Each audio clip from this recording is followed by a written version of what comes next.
ಅವಕಾಶ ಮಾಡಿದ್ದಾರೆ.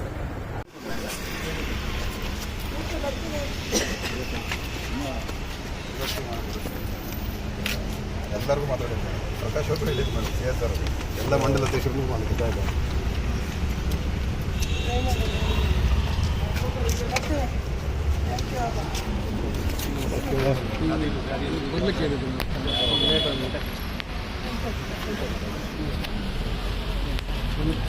ಮನೆ ಬಂದಿಲ್ಲ ಕ್ಯಾಂಪಸ್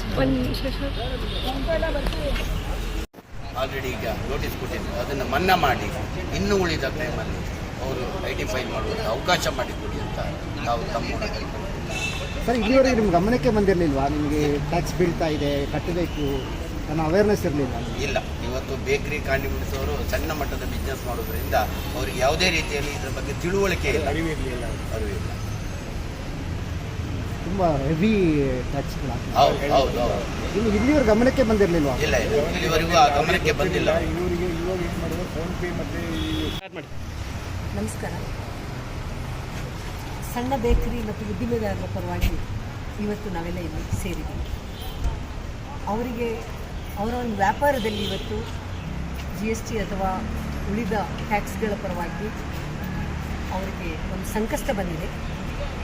ಅದರ ಪರವಾಗಿ ಅದು ಒಂದ್ಸರಿ ಏನಾದರೂ ಅವರಿಗೆ ವಿನಾಯಿತಿ ಸಿಗುತ್ತಾ ಅಥವಾ ಬೇರೆ ಏನಾದರೂ ಯಾವ ಥರ ಅವರು ಮಾಡ್ಕೊಂಡು ಬಂದಿದ್ದಾರೋ ಎಲ್ಲವನ್ನೂ ಸವಿವರವಾಗಿ ಮತ್ತೊಮ್ಮೆ ಪುನರ್ವಿಮರ್ಶೆ ಮಾಡಬೇಕು ಅಂತ ಹೇಳಿ ಕೇಂದ್ರ ಸಚಿವರಾದ ಕುಮಾರಿ ಶೋಭಾ ಕರಂದ್ಲಾಜೆ ಅವರಿಗೆ ನಾವೆಲ್ಲ ಮನವಿ ಕೊಡೋಕ್ಕೆ ಇಲ್ಲಿ ಬಂದಿದ್ದೀವಿ. ನಮಸ್ಕಾರ. ಕೊಟ್ಟಿರೋದು ಹೇಳ್ಬೋದಿತ್ತು ಮೇಡಮ್, ಕೊಟ್ಟಿದ್ದೀವಿ ಅಂತ.